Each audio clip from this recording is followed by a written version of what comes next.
সকাল 11টা থেকে 3 ঘন্টা বিরতি দিয়ে অনির্দিষ্টকালের কারফিউ চলবে গোপালগঞ্জে। বৃহস্পতিবার সন্ধ্যায় গোপালগঞ্জ জেলা প্রশাসকের সম্মেলন কক্ষে সাংবাদিকদের এ তথ্য জানান ঢাকা বিভাগীয় কমিশনার শরফুদ্দিন আহমদ চৌধুরী।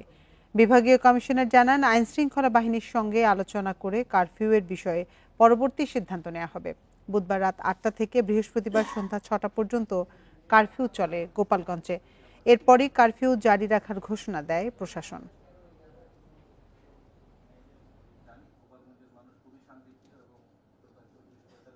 অন্যান্য আইনশৃঙ্খলা বাহিনীর সাথেও বিষয়টি নিয়ে পর্যালোচনা করেছি। যে পরিস্থিতিটির উদ্ভব হয়েছিল এটি সম্পূর্ণ এখন আমাদের নিয়ন্ত্রণে আছে এবং সার্বিকভাবে যাতে আর পরিস্থিতির অবনতি না ঘটে এই জন্য আমরা যে কারফিউটা ছিল সেটা আমরা কন্টিনিউ করার সিদ্ধান্ত নেওয়া হয়েছে। আইন শৃঙ্খলা রক্ষার জন্য আমাদের যে পরিমাণ ফোর্সের প্রয়োজন ছিল সেটা আপনারা অবগত আছেন এবং কালকের এই অনাকাঙ্ক্ষিত ঘটনার পরিপ্রেক্ষিতে আমরা আরও অধিক ফোর্স এখানে এনেছি। এই নিয়ে বিস্তারিত জানাতে গোপালগঞ্জ থেকে আমাদের সাথে যোগ দিচ্ছেন সহকর্মী প্রসূন কুমার মণ্ডল। প্রসূন, এই মুহূর্তে গোপালগঞ্জের পরিস্থিতি কেমন দেখছেন? কারফিউ কেমন চলছে? কারফিউ নির্দেশনা সাধারণ মানুষ মেনে চলছেন কিনা?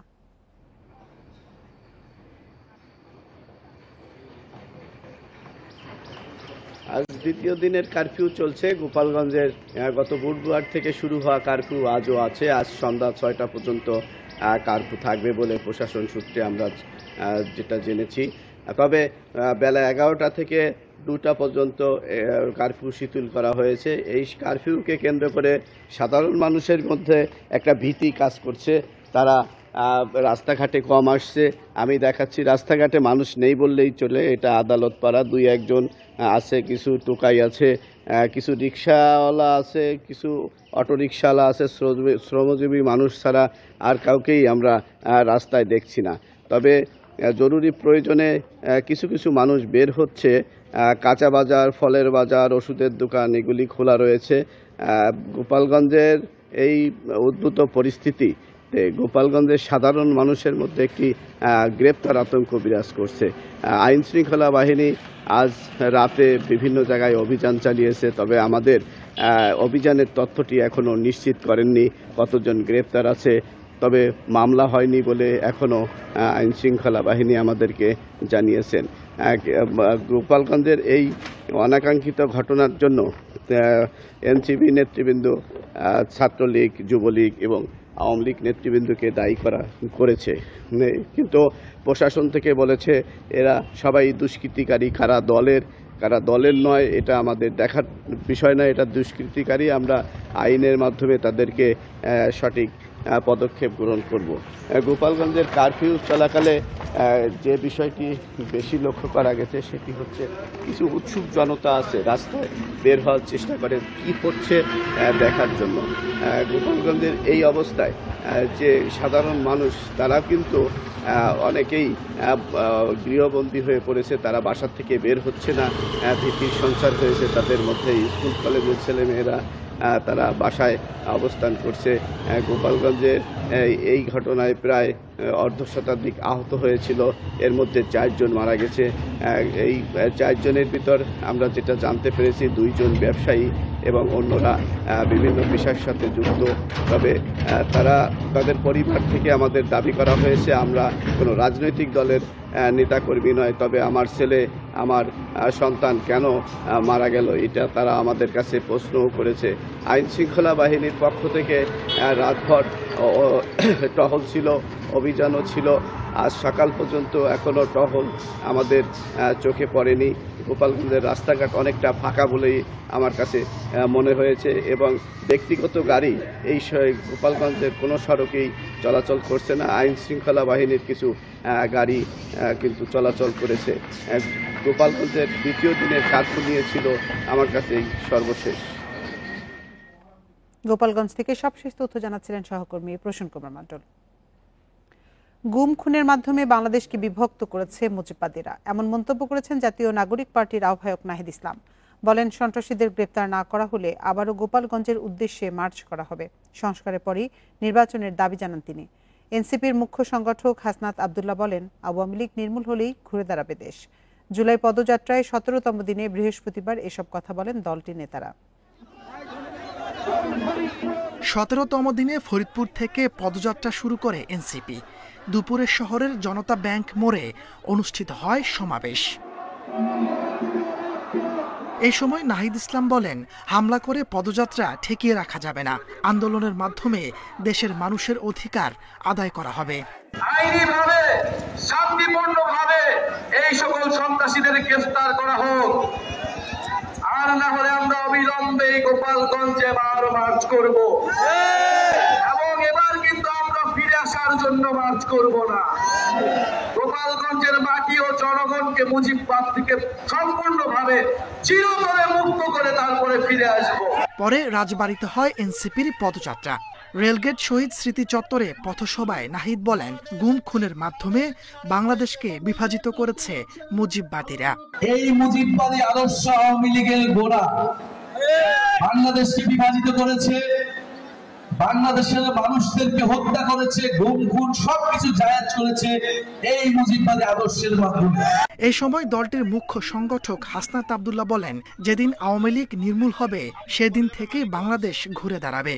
আওয়ামী লীগকে আমরা পিলখানা হত্যাকাণ্ডে দেখেছি, আমরা স্বপ্ন হত্যাকাণ্ডে আলমদারকে পাখির মতো গুলি করতে দেখেছি।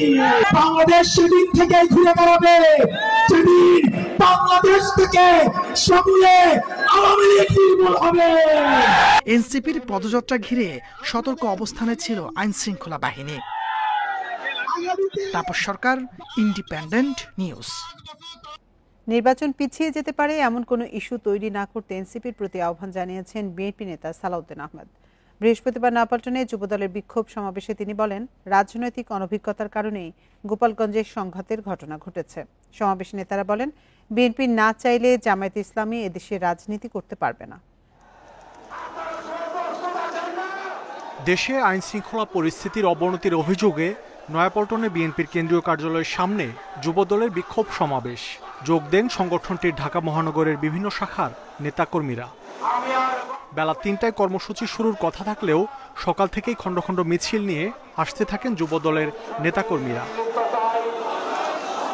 পরে সংক্ষিপ্ত সমাবেশে বক্তব্য রাখেন বর্তমান ও সাবেক নেতারা।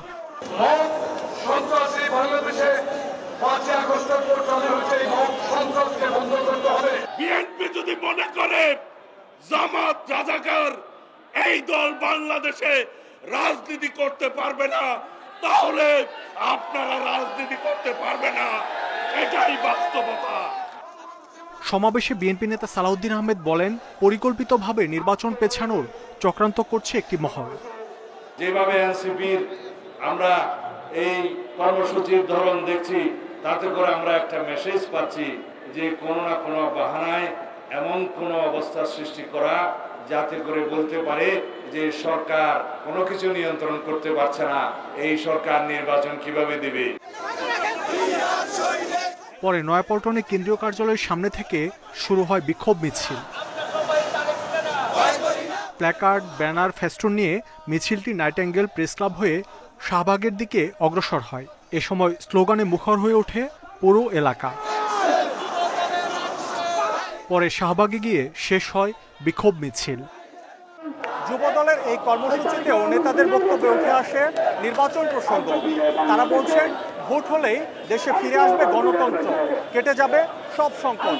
তাই সব বাধা ষড়যন্ত্র উপেক্ষা করে দ্রুত নির্বাচনের আয়োজন করতে অন্তর্বর্তী সরকারের প্রতি আহ্বান বিএনপি এবং যুবদল নেতাদের। মাহমুদ শরীফ, ইন্ডিপেন্ডেন্ট নিউজ, শাহবাগ, ঢাকা।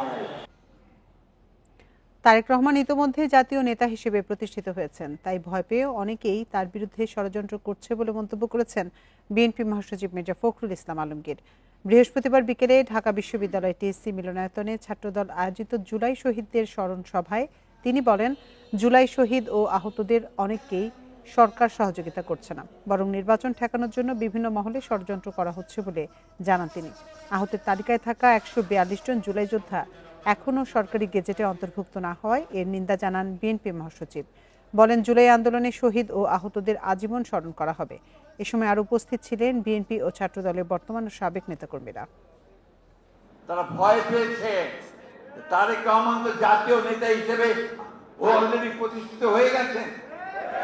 সুতরাং তিনি যদি ফিরে আসেন তাহলে তারা যাবে কোথায়? 142 জন ছাত্রদের একটা তালিকা আছে এখানে। আমি জিজ্ঞেস করছিলাম এখন যে এদের নামগুলো এখন পর্যন্ত গেজেটেড হয়েছে কিনা, তারা বলল যে না, হয়। লক্ষ্মীপুরে জুলাই গণ অভ্যুত্থানে শহীদদের পরিবার রয়েছে আর্থিক অনটনে, অনেকেরই টাকার অভাবে হচ্ছে না চিকিৎসা। এদিকে মামলা দায়ের হলেও এখনো বিচার না হয় ক্ষুব্ধ স্বজনরা। লক্ষ্মীপুর সদর উপজেলার শফিপুর এলাকার সাব্বির হোসেন। 4 আগস্ট গণ অভ্যুত্থানে শহরের চকবাজার এলাকায় যুবলীগের গুলিতে মারা যান সাব্বির। একই সময় মারা যান কাউসার হোসেন বিজয়, সাদাল আফনান ও ওসমান গনি। গুলিবিদ্ধ সহ আহত হয়েছেন 300-র বেশি। কোনোভাবেই এই হত্যাকাণ্ড মেনে নিতে পারছেন না স্বজনরা। পাশাপাশি হত্যায় জড়িতদের বিচার ও গ্রেপ্তার নিশ্চিতের দাবি জানান। একটা মানুষকে মানুষ এই বাজে মারে না, দেখ কি বাজে মারছে, আপনারা বিচার করেন। একটা গুলি করে তারা ছাড়তো, তারপর আমি বাঁচে থাকতাম, আমার বাবারা দেখতে পারতাম। 91 জনের মামলা, এজাহার মামলা হয়েছে, আবার 200 হয়েছে আপনার অজ্ঞাত মামলা। তো এই মামলাগুলো কিন্তু হয়েছে, আমার বাদী হয়েছে আমি। এখন তারা ওই যে মেইন আসামি তো একটা পায়নি। এদিকে জুলাই গণ অভ্যুত্থানে গুলিবিদ্ধ অনেকেরই টাকার অভাবে সঠিক চিকিৎসা হচ্ছে না বলে অভিযোগ আছে। কেউ আমাদের খোঁজখবর নিচ্ছে না, আমরা চিকিৎসাহীনতায় ভুগতেছি। আমার শরীরে এখনো 60টা বুলেট আছে। আমি প্রতিনিয়ত আমার শরীরে যন্ত্রণায় আমি কাতরাচ্ছি। প্রত্যেক শহীদ পরিবারের পাশে রয়েছে জেলা প্রশাসন। একই সঙ্গে গুলিবিদ্ধ আহতদের চিকিৎসা চলছে বলে জানান। কয়েক দফায় বেশ কয়েকজন আহতকে আমরা জেলা প্রশাসনের ব্যবস্থাপনায় অ্যাম্বুলেন্স এবং অন্যান্য লজিস্টিক্স সহকারে আমরা ঢাকায় পাঠিয়েছি, তারা চিকিৎসা গ্রহণ করেছেন। কিন্তু তাদের বিদেশে গিয়ে চিকিৎসা গ্রহণের প্রয়োজন রয়েছে কিনা সেটি স্বাস্থ্য মন্ত্রণালয় কর্তৃক নির্বাচিত বিশেষায়িত হাসপাতালগুলোই সিদ্ধান্ত দিতে পারে। যদি তারা সেই সিদ্ধান্ত দেয় তাহলে এই প্রয়োজন যাদের, সেই রোগীদেরকে বিদেশে প্রেরণ করা হবে। বৈষম্য বিরোধী ছাত্র আন্দোলনে লক্ষ্মীপুরে 4 শিক্ষার্থী সহ 17 জন নিহত হন। Independent news. জুলাই সনদ তৈরির প্রক্রিয়া স্বচ্ছ ও জনগণের কাছে দৃশ্যমান রাখতে নির্দেশনা দিয়েছেন প্রধান উপদেষ্টা অধ্যাপক মোহাম্মদ ইউনূস। বৃহস্পতিবার রাষ্ট্রীয় অতিথি ভবন যমুনায় জাতীয় ঐক্যমত্য কমিশনের এক বৈঠকে এ নির্দেশনা দেন তিনি। কমিশনের অগ্রগতি সম্পর্কে প্রধান উপদেষ্টাকে অবহিত করেন সদস্যরা। 5 আগস্টের মধ্যে জুলাই সনদ তৈরির কাজ সম্পন্ন করতে সর্বোচ্চ চেষ্টা চলছে বলেও জানান তারা। ঐক্যমত্য কমিশনের সদস্যদের প্রচেষ্টাকে সাধুবাদ জানিয়ে প্রধান উপদেষ্টা বলেন, জুলাই অভ্যুত্থান একটি ঐতিহাসিক ঘটনা। পুরো প্রক্রিয়াটি স্বচ্ছতার সঙ্গে সম্পন্ন করতে হবে, মানুষের কাছে দৃশ্যমান থাকতে হবে। রাজনৈতিক দলগুলোর সঙ্গে দ্বিতীয় পর্বের সংলাপে 8 বিষয়ে আলোচনার পর ঐক্যমত্য হয়েছে বলে প্রধান উপদেষ্টাকে অবহিত করেন কমিশনের সহসভাপতি অধ্যাপক ডক্টর আলী রিয়াজ। এছাড়া আরও 7টি বিষয়ে আলোচনা চলছে বলেও প্রধান উপদেষ্টাকে জানান তিনি। ভোটে পর্যবেক্ষক হতে এইচএসসি পাস বা সমমানের শিক্ষাগত যোগ্যতা নির্ধারণ করে নির্বাচন পর্যবেক্ষণ নীতিমালা জারি করেছে কমিশন। সেই সঙ্গে পর্যবেক্ষকদের সর্বনিম্ন বয়স 21 বছর ধরা হয়েছে। বৃহস্পতিবার ইসির জনসংযোগ পরিচালক মোহাম্মদ শরীফুল আলম এ তথ্য জানান। সংসদ নির্বাচনকে সামনে রেখে 2023 সালের নীতিমালা ও 96টি পর্যবেক্ষক সংস্থার নিবন্ধন বাতিল করে নতুন নীতিমালা জারি করল নাসির উদ্দিন কমিশন।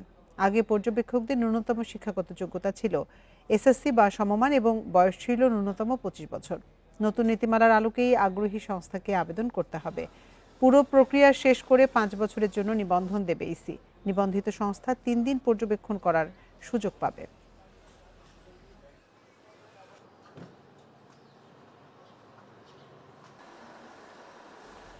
রাজধানী সূত্রাপুরে গ্যাস লিকেজ থেকে বিস্ফোরণের ঘটনায় 3 সন্তানের পর দগ্ধ বাবা রিপন মারা গেছেন।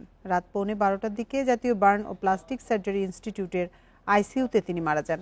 এ নিয়ে এ ঘটনায় মৃতের সংখ্যা বেড়ে দাঁড়ালো 4 জন। চিকিৎসক জানান, নিহত রিপনের শরীরে 60% পুড়ে গিয়েছিল। বর্তমানে আশঙ্কাজনক অবস্থায় রয়েছেন রিপনের স্ত্রী চাঁদনি।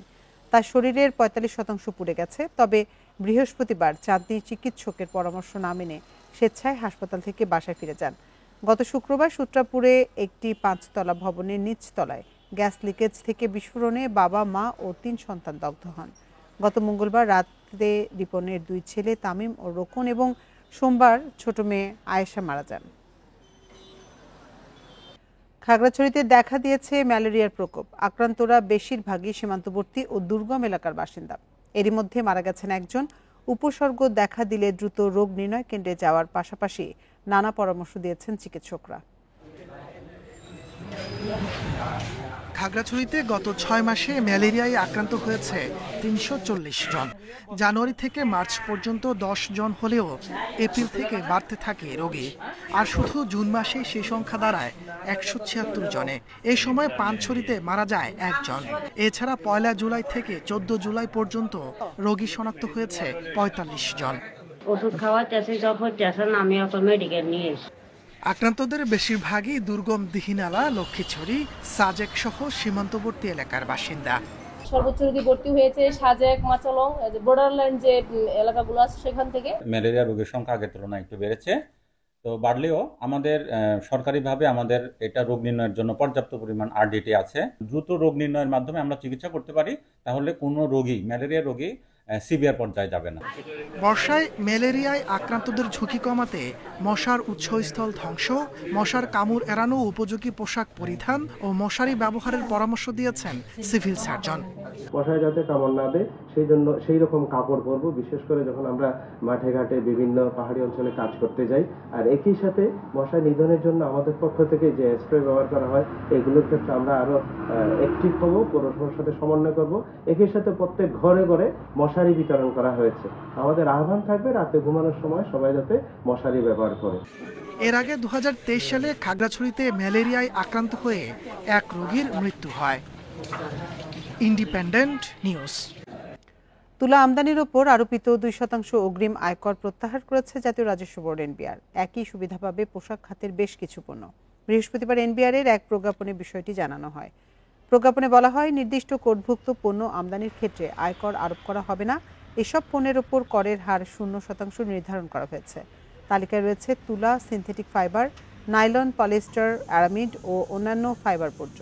প্রজ্ঞাপনে আরও বলা হয়, এই সিদ্ধান্ত দ্রুত কার্যকর হবে। সংশ্লিষ্টদের মতে পোশাক শিল্পের কাঁচামাল আমদানিতে করের বোঝা কমাতে এই ছাড় দেওয়া হয়েছে।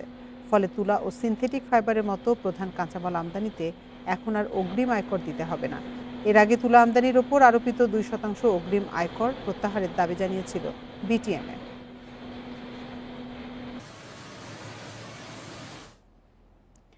দেশে বেকারত্বের হার এখনো আশানুরূপ কমেনি মন্তব্য করে এ সমস্যার সমাধানই এখন সবচেয়ে বড় চ্যালেঞ্জ বলে জানান যুব ও ক্রীড়া উপদেষ্টা।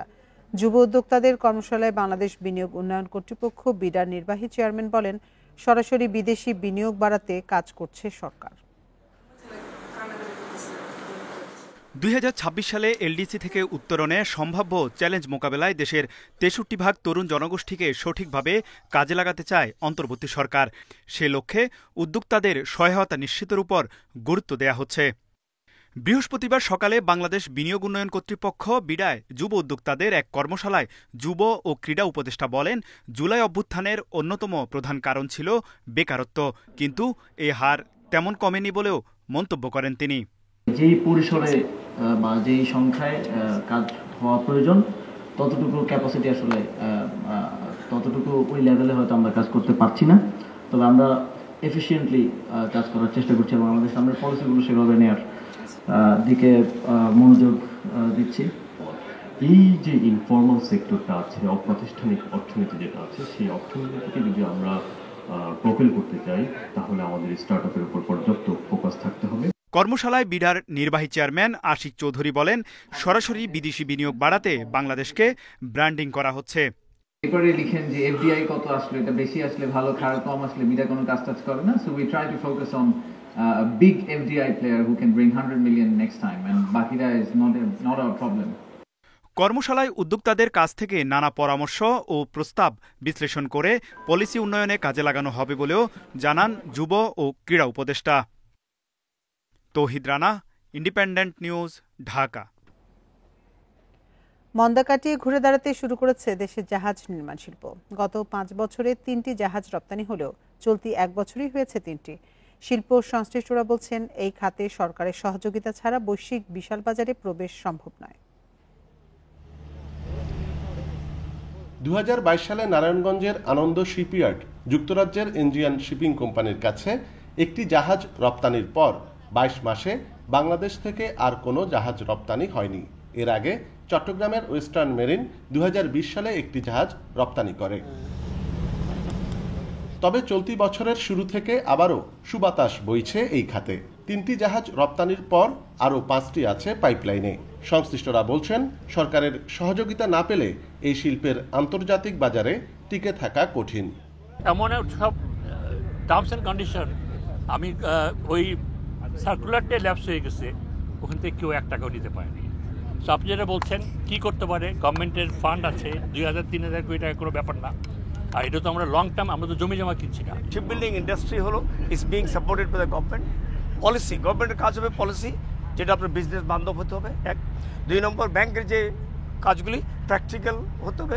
3 নম্বর, যেহেতু এটা গ্রিন এমিটিং একটা ইন্ডাস্ট্রি, সেখানে গ্রিন ফান্ডটা এখানে দেওয়া হচ্ছে। বিশ্বে জাহাজ নির্মাণ শিল্পের বার্ষিক বাজার প্রায় $400 বিলিয়ন। তার বিপরীতে গত 2 দশকে দেশের অর্জন 200 মিলিয়নের কাছাকাছি। গত সময়ে বিনিয়োগকারীদের অনেকে সরকারি সুবিধার অপব্যবহার করায় ধীরগতি তৈরি হয়েছে। টাকা নিয়েছে হাজার হাজার কোটি টাকা, সেই টাকাতে তারা কাজে লাগায় নাই। তো আপনি খালি নীতি সহায়তা দিলে ব্যাংকিং বান্ধব বা ইনভেস্টমেন্ট বান্ধব ব্যাংকিং করলেই তো হবে না, সেই টাকাটা তো ইনভেস্টরদের কাজে লাগাতে হবে। দেশে রপ্তানিমুখী জাহাজ নির্মাণ করে 10টি প্রতিষ্ঠান।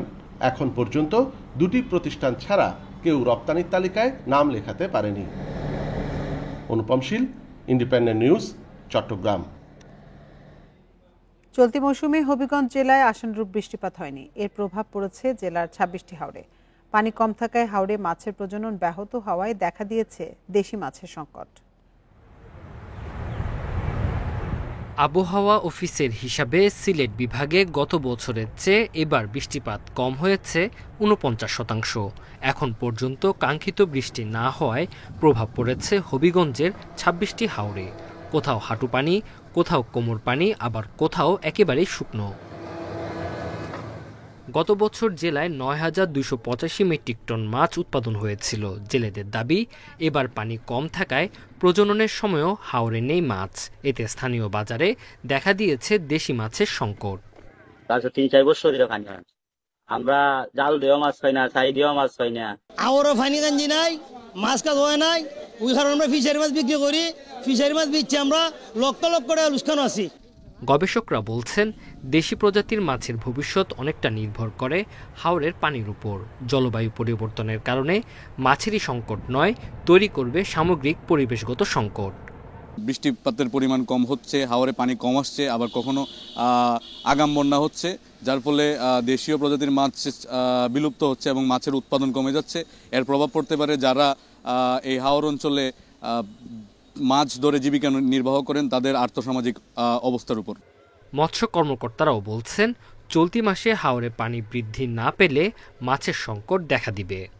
হাওরে এখনো পানি না থাকার কারণে এই বছর মাছের উৎপাদন নিয়ে আমরা শঙ্কিত। যদি এই মাসের মধ্যেই পানি না আসে তাহলে হাওরে মাছের উৎপাদন কমে যাওয়ার সম্ভাবনা রয়েছে। জেলায় 25,470 হেক্টর আয়তনের পুঁটি, শিং, কই সহ নানা প্রজাতির ছোট বড় দেশীয় মাছ পাওয়া যায়।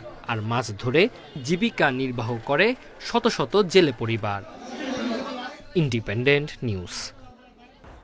রাজধানীর বাজারগুলোয় এখনো বাড়তি দামে বিক্রি হচ্ছে চাল। এছাড়াও সরবরাহ কম থাকার অজুহাতে কাঁচামরিচের দাম চড়া, কিছুটা বেড়েছে ব্রয়লার মুরগিরও দাম। বিস্তারিত জানাতে মোহাম্মদপুর থেকে আমাদের সাথে যোগ দিচ্ছেন সহকর্মী তারেক হোসেন। তারেক, কাঁচামরিচের দাম এখনো চড়া, নতুন করে কোনো পণ্যের দাম বেড়েছে কিনা, বাজারের পরিস্থিতি কেমন দেখছেন, জানাবেন বিস্তারিত।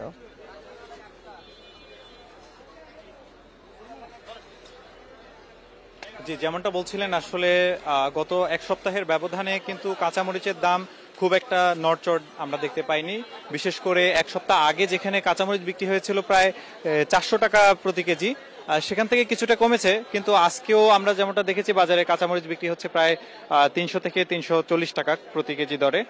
এছাড়া আজকে কিন্তু শসার দামও একটু বাড়তি দেখা গেছে। গত এক সপ্তাহের ব্যবধানে প্রায় 20 থেকে 30 টাকা প্রতি কেজি শসা দামে বাড়তি দেখা গেছে। শসা বিক্রি হচ্ছে প্রতি কেজি 150 টাকা, 150 থেকে 180 টাকার মধ্যে শসা বিক্রি হচ্ছে। বিক্রেতারা যেমনটা বলছিলেন যে বৃষ্টির কারণে আসলে কাঁচা সবজির দাম এখন কিছুটা বাড়তি। প্রতি কেজি সবজিতেই প্রায় 10 থেকে 20 টাকা দাম বেড়েছে। বিশেষ করে করলা, ঢেঁড়স, পটল এগুলোর প্রতি কেজি বিক্রি হচ্ছে প্রায় 70 থেকে 80 টাকা প্রতি কেজি বিক্রি হচ্ছে। এদিকে টানা বৃষ্টির কারণে কিন্তু ফার্মের মুরগির দামও কিন্তু কিছুটা বেড়ে গিয়েছে। ব্রয়লার মুরগির দাম আমরা গত এক সপ্তাহ আগে যেটি দেখেছিলাম যে 170 টাকা প্রতি কেজি ব্রয়লার মুরগি বিক্রি হচ্ছিল, এখনো প্রায় 170 থেকে 175 টাকা, এবং কিছু কিছু ক্ষেত্রে ব্রয়লার মুরগি বিক্রি হচ্ছে 180 টাকা কেজি দরে। এদিকে সোনালী মুরগির দামও কিন্তু বেড়ে গিয়েছিল। গত 2 সপ্তাহের ব্যবধানে প্রতি কেজি সোনালী মুরগির দাম বেড়ে হয়েছে 300 থেকে 320 টাকা, প্রতি কেজিতে প্রায় 20 থেকে 30 টাকা দাম বেড়ে গিয়েছে।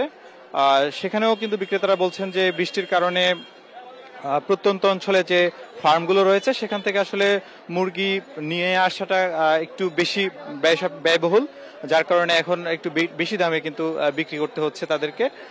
এদিকে অন্যান্য যে বিশেষ করে মুরগির যে ডিমের দাম সেটা কিন্তু আগের দামে স্থিতিশীল রয়েছে। গত 1 মাস আগেও ফার্মের মুরগির ডিম বিক্রি হচ্ছিল 120 থেকে 130 টাকা প্রতি ডজন, এখনো কিন্তু সেই দামেই বিক্রি হচ্ছে।